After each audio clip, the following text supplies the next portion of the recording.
5 seconds.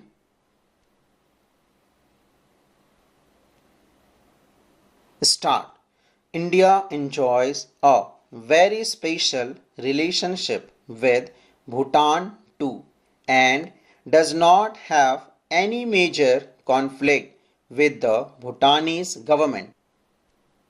The efforts made by the Bhutanese monarch to weed out the guerrillas and militants from northeastern India that operate in his country have been helpful to India.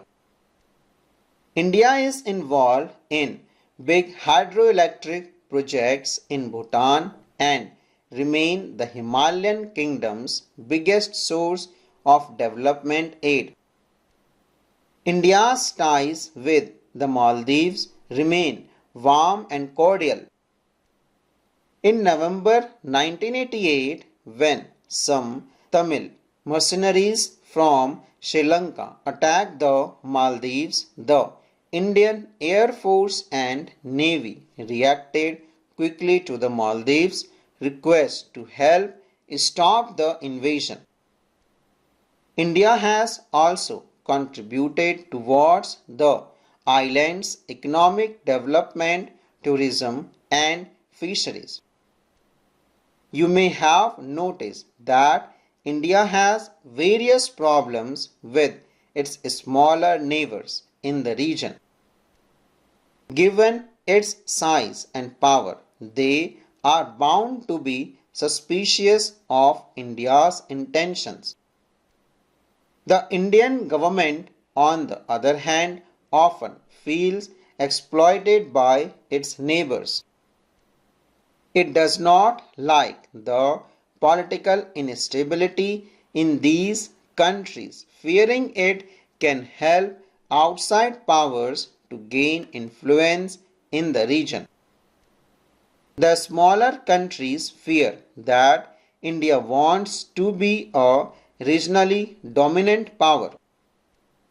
Nepal and Bhutan, as well as Bangladesh, Myanmar, have had disagreement in the past over the migration of ethnic Nepalis into Bhutan and the Rohingyas into Myanmar respectively.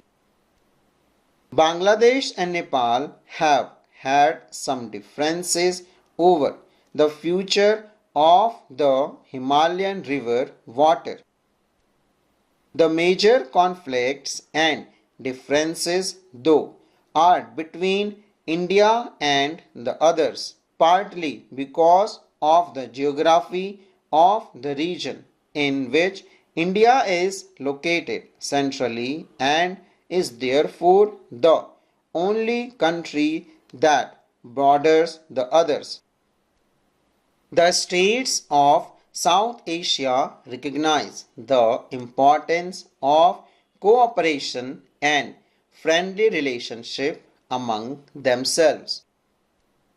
The South Asian Association for Regional Cooperation (SAARC) is a major regional initiative by the South Asian states to evolve cooperation through multilateral means.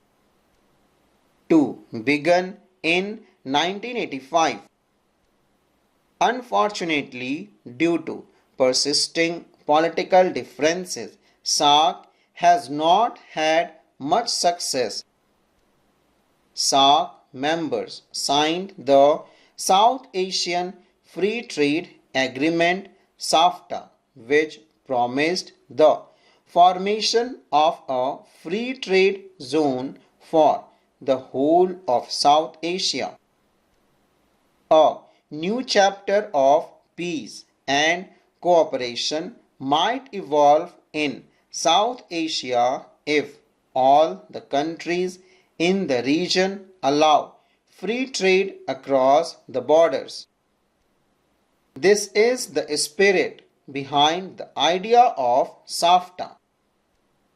The agreement was signed in 2004 and came into effect on 1 January 2006.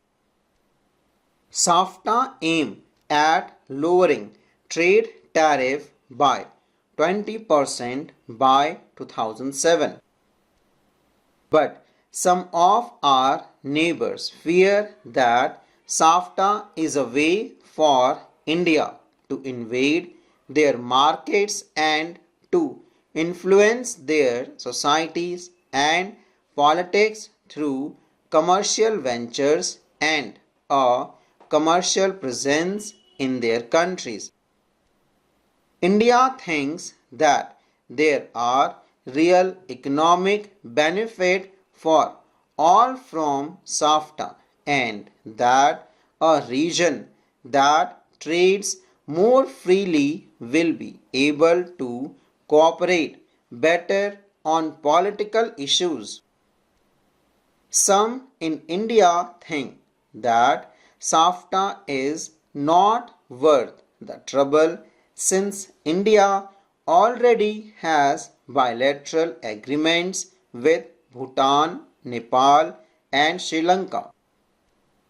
Although India-Pakistan relations seem to be a story of endemic conflict and violence, there have been a series of efforts to manage tensions and build peace. The two countries have agreed to undertake confidence building measures to reduce the risk of war. Social activists and prominent personalities have collaborated to create an atmosphere of friendship among the people of both countries. Leaders have met at summits to understand each other better and to find solutions to the major problems between the two neighbors. A number of bus routes have been opened up between the two countries. Trade between the two parts of Punjab has increased substantially in the last 5 years. Visas have been more easily given. No region exists in a vacuum. It is influenced by outside powers and events no matter how much it may try to insulate itself from non-regional powers. China and the United States remain key players in South Asian politics. Sino-Indian relations have improved significantly in the last 10 years, but China's strategic partnership with Pakistan remained a major irritant. The demand of development and globalization have brought the two Asian giants closer, and their economic ties have multiplied rapidly since 1991. American involvement in South Asia has rapidly increased after the Cold War. The US has had good relations with both India and Pakistan since the end of the Cold War and increasingly work with a moderator in India-Pakistan relations. Economic reforms and liberal economic policies in both countries have greatly increased the depth of American participation in the region. The large South Asian diasporas in the US and the huge size of the population and markets of the region also give America an added stake in the future of regional security and peace. However, whether South Asia will continue to be known as a conflict-prone zone or will evolve into a regional bloc with some common cultural features and trade interests will depend more on the people and the government of the region than any other outside power. Full stop.